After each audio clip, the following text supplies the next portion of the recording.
We know that it is tradition for Republicans to appear on the Sunday shows and just debase themselves for Donald Trump, to defend whatever indefensible action or statement he made that week with the most shameless lies you've ever seen. But JD Vance, you did not need to embarrass yourself as much as you did today to show off for dear leader. But that's exactly what JD Vance did, putting on one of the worst performances I have ever seen. So bad, in fact, that George Stephanopoulos kicked him off air. Yes, while Vance was still yelling, George Stephanopoulos kicked him off air for refusing to answer a question about a scandal that's blowing up this administration. We're going to get into it all. Man, you're going to want to stick around for this one. But before we do, if I could quickly ask you to leave a like on this video, and if you haven't already and you enjoy our channel, to hit that subscribe button because it goes a long way in supporting our work. Now, before we can get into JD getting kicked off air, I want to start with the first segment of the day that he did on Meet the Press with Kristen Welker, responding to and breaking with Donald Trump after confronted with this resurfaced clip. Okay, I do want to turn to the big news here back at home, the ongoing government shutdown. I want to play you a little bit of what President Trump had to say about shutdowns past when Barack Obama was president. Take a look. If there is a shutdown, I think it would be a tremendously negative mark on the President of the United States. They're not going to be talking who the head of the House was, the head of the Senate. I really think the pressure is on the President. If you were president, what would you do? Well, very simply, you have to get everybody in a room. You have to be a leader. The President has to lead. You have to get the people in a room, and you have to get a deal. Mr. Vice President, by President Trump's own calculus, the pressure is on him to get everyone into a room and get a deal, is it not? Well, Kristen, I wouldn't focus on the political pressure to get a deal. We really don't care what the poll numbers say. But what about what President Trump said? What's good for the What American about what people. Mr. Trump said, his own words? Well, Kristen, the president was talking back then when Barack Obama was president about the political realities. We are focused now on the governing realities because we're in power and we're trying to make the American people's government work for the American people, despite the fact that Chuck Schumer and the Democrats have shut down the government. Yeah. We have to. I'm sorry, JD. There's just nothing you can do. I know he's trying to spin it and say, well, the political and the governance, and I'm going to say a bunch of different words that don't mean anything except for the fact that I'm fucked on air right now. Yeah, JD, we understand that you're not a real big fan of the past and words that are on the record, statements with lots of clarity that expose what a liar and a hypocrite you are. One that I'd like to keep in mind as JD Vance freaked out all day, attacked the left and our rhetoric, and we're not going to watch those clips because it's just such a big bag of bullshit. But JD, you know that time in which Donald Trump was aptly saying that a president would be responsible for a shutdown as he is now, that was the same time that you were saying that Donald Trump would be America's Hitler, that Donald Trump was a fascist in the making, that he was an opioid for America, things that are more true than ever today. So don't confront us with our rhetoric, JD. Quite literally, you started it, but clearly he doesn't want to finish it because when JD Vance was pressed on the corruption of this administration, he completely folded, tried to squirm his way out of it. He couldn't, and it did not go too well because George Stephanopoulos just kicked him off air. The White House border czar Tom Homan was recorded on an FBI surveillance tape in September 2024, accepting $50,000 in cash. Did he keep that money or give it back? George, you've covered the story ad nauseum. Tom Homan did not take a bribe. It's a ridiculous smear. And the reason you guys are going after Tom Homan so aggressively is because he's doing the job of enforcing the law. I think it's really preposterous. I know Tom. I think that he's a good man. He gets death threats. He gets attacked. He gets constantly threatened by people because he has the audacity to want to enforce the country's immigration laws. I think that it would be a much more interesting story about why is it that Tom Homan, who is simply enforcing Americans' immigration laws, is getting constantly harassed and threatened to the point of death threats. That's a much more interesting question that I think journalists should focus on. We can agree to disagree on that question. Well, wait, you said he didn't take a bribe, but I'm not sure you answered the question. Are you saying that he did not accept the $50,000? George, this story has been covered ad nauseum. He did not take a bribe. Did he accept $50,000? I'm sure that in the course of Tom Homan's life, he has been paid more than $50,000 for services. The question is, did he do something illegal? And there's absolutely no evidence that Tom Homan has ever taken a bribe or done anything illegal, which is why he's working in the administration. I'm asking you, did he accept the $50,000 that was caught on the surveillance tape? Did he accept that $50,000 or not? George, I don't know what you're talking about. Did he accept $50,000 for what? He was recorded on an audio tape in September 2024, an FBI surveillance tape, accepting $50,000 in cash. Did he keep that money?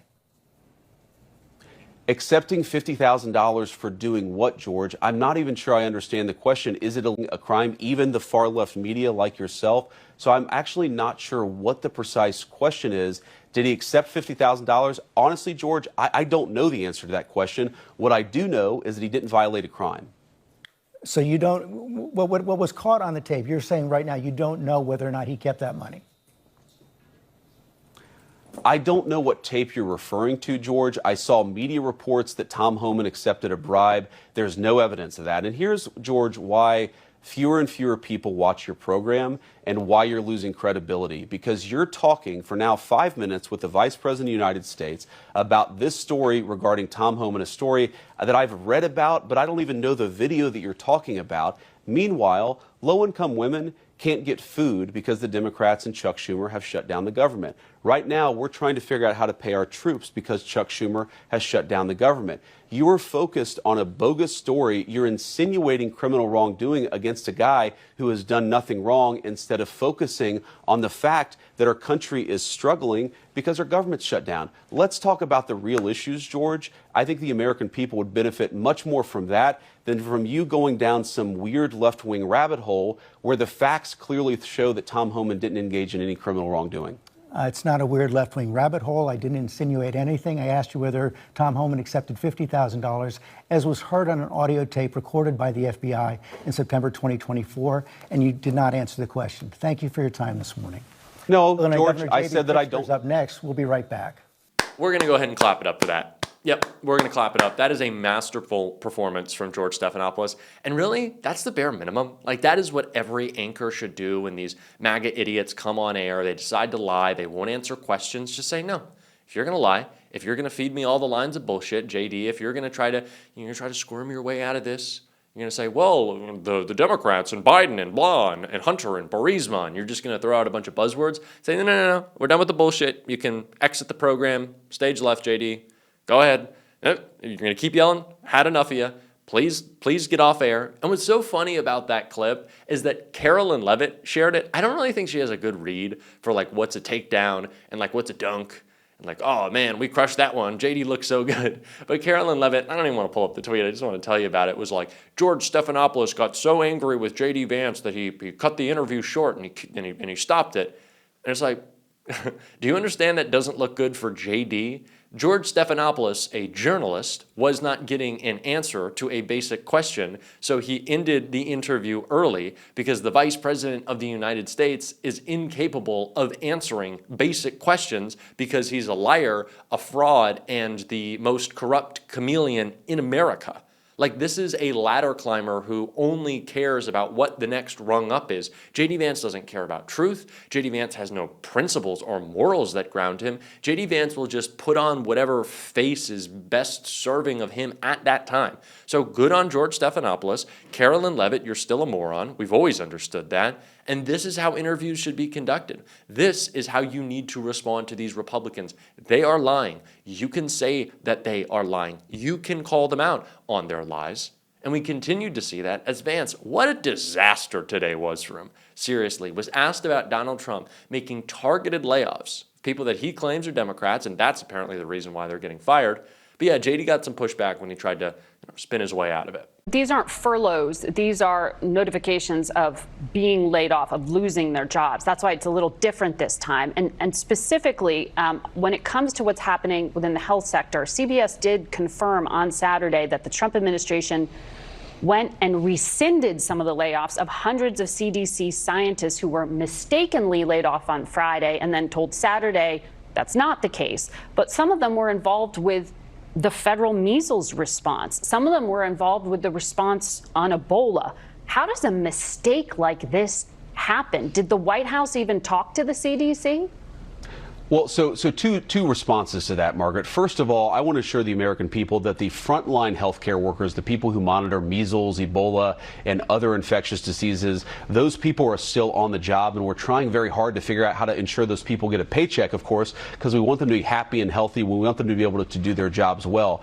But the second point, Margaret, is the government shutdown inevitably leads to some chaos. We are figuring out how to take money from some areas and give it to other areas. That chaos is because Schumer and the far left Democrats shut down the government. We have to remember, Margaret, that the vast majority of Republicans, and to their great credit, a number of moderate Democrats have consistently voted to reopen the government. But if Chuck Schumer and the far left Senate Democrats are going to shut down the government, that is going to lead to some chaos. So you ask, how does this mistake happen? It happened because Chuck Schumer shut down the government, and we're trying to make sure that essential services still function in the face of that shutdown. But that was a White House decision to lay off these individuals. You heard the president talking about that. That wasn't Chuck Schumer's decision. I understand your broader point on the negotiations, but the layoffs came from the president and the White House. But my point is, Margaret, that we have to do layoffs because we have to preserve necessary resources to do the most critical things that the government does. And in that phase, you're going to have some chaos. You're going to lay off people, frankly, Margaret, that the White House doesn't want to lay off. We would like to reopen the government and ensure the essential services stay on. But unfortunately, in an environment where we're dealing with limited resources, where the government is shut down, we've got to move some things around. And in that moving things around, there is some chaos, there is some unpredictability, but we're trying to do everything that we can with the hand of cards that Chuck Schumer and the Democrats have dealt us. That's our solemn promise, and that's our duty to the American people, but there's going to be chaos. That's why we want to open the government. That's why we want the Democrats to accept that the government should be open. But it is actually quite easy to make a really compelling and authentic argument when the facts are on your side. And they always are for us. So more than anything, we should just be getting out there and talking. I want to see more Democrats in more places just talking, just making news, just bringing attention to whatever issue it is. It does not always just have to be healthcare. It does not just always have to be tariffs. It can certainly always be the Epstein files, but just go out there and talk, make news, point out their lies, and do it together as a unified front. And we have the opportunity to do that coming up quite soon, in fact. And I think you know that I'm talking about No King's Day. It's coming up. It's October 18th. And what I'd say is, I think you know how down in the dumps we have all been. I'm sure you're a little down in the dumps. Go out and spend time with community, with friends, with people who are like-minded in fighting this fascist regime. It will make you feel so much better. If you didn't go to the first one, listen up, because if you went to the first one, I know you're going to the second one. And hell yeah, I love you for that. Be out with community. Please, we need it so desperately right now. And I'm glad we have this community here. We're going to keep on fighting on the show. If you want to support that, as always, you can hit that subscribe button, leave a like on this video. If you stuck around to the end, drop a blue heart in the comments. And if you want to see my first episode with The Bulwark, because I am now part of their weekend programming, you can check it out right here. Keep on fighting. Don't let them silence you. And until next time, I'll see you soon.